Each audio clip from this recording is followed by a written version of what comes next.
Hello everybody, welcome back. I would like to discuss Squadron 42 today, but not have one of our usual discussions about Star Citizen and Squadron 42. I want to examine a hypothetical scenario what would have happened if Squadron 42 had already been released.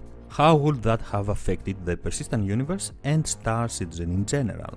Squadron 42 is the single-player campaign of Star Citizen that was announced along with the persistent universe in the initial Kickstarter campaign, a single-player game that later expanded in 3 different titles. At least that is the plan now, to have a Squadron 42 trilogy like Mass Effect. The goal of the title at first was to allow players to take a first taste of Star Citizen's universe, hone their piloting skills, then jump into the persistent universe ready for action with their good reputation from the campaign already. This is still the plan if you wish to play and finish Squadron 42 first, but it is obvious that Squadron 42 was meant to be released long before the persistent universe. Ever since it was announced, there were hints of releasing it a couple times, with the most notable one being the Answer the Call message on the website implying 2016 as the year of release. And every single time Squadron 42 had been delayed. At the moment there is no official release date for the project, and the last time we got some good info about it was the holiday livestream of 2017 with a decent 1-hour gameplay presentation of the game still in pre-alpha. Logically, Squadron 42 should have been released by now, but there are 2 important events that change this in my opinion. First of all, the criticism CIG got for the Morrow Tour back in 2015. The Morrow Tour was the very first public demonstration of Squadron 42 shown at CitizenCon 2015. Although the demo was received relatively well, there was still some criticism about it that made CIG to rethink their whole approach.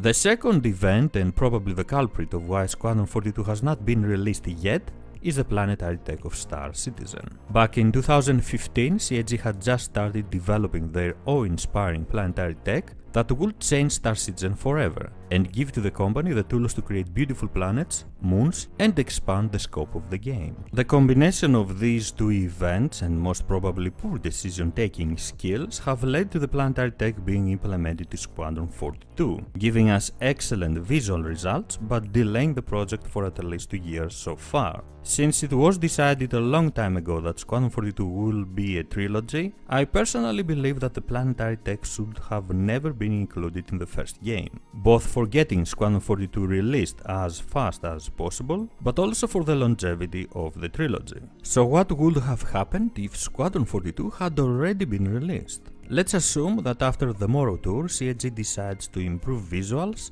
and the quality of the game in total. But this time the Planetary Tech is not included. Instead, the developers are focusing on the core gameplay and more specifically on fixing flight and combat, the most important feature for Squadron 42 that would of course benefit the persistent universe as well. A large dedicated team of developers is working hard on Squadron 42, bringing the game closer to release. Gamescom 2016 comes and CIG announced their Planetary Tech, surprising the industry and audience. At CitizenCon 2016 we get a first look at the almost complete first game of Squadron 42. Hype and support for the project is at an all-time high, while CIG announced a release date for Squadron 42 sometime in 2017. In the meantime, the developers keep working on the Planetary Tech, adding 1 or 2 moons in the persistent universe in order to test performance and quality. Sometime in 2017, Squadron 42 is finally released, getting good reviews for its amazing story and flawless flight combat system. The backers are thrilled and confident about the project's success. CIG have just released successfully their first title, and already have working planetary environments on the persistent universe. Furthermore, flying around and fighting feels good both in the persistent universe and Squadron 42. By not adding the Planetary Tech to the first Squadron 42 game, they can now achieve more breathtaking results with the other 2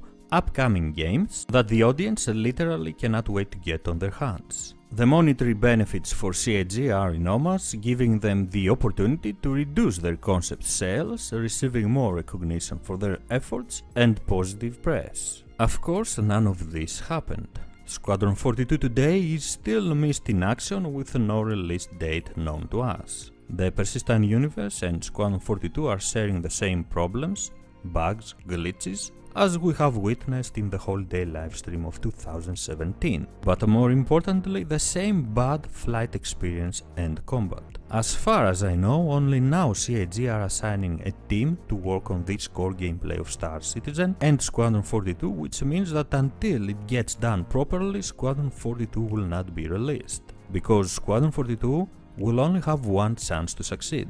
It would be optimistic to say that Squadron 42 might be released before the end of 2019. I strongly believe that the Planetary Tech should have not been added in the first game of Squadron 42, and CIG, by distracting themselves with it, have lost an opportunity to work on the most important core gameplay of Star Citizen, which is flight. I would love to hear what you think about this little scenario and in general Squadron 42 and the Persistent universe. Thank you very much for joining me. If you enjoyed the video, please don't forget to leave a like and subscribe for more. I am SquidofLove and I will see you around the verse. Bye bye.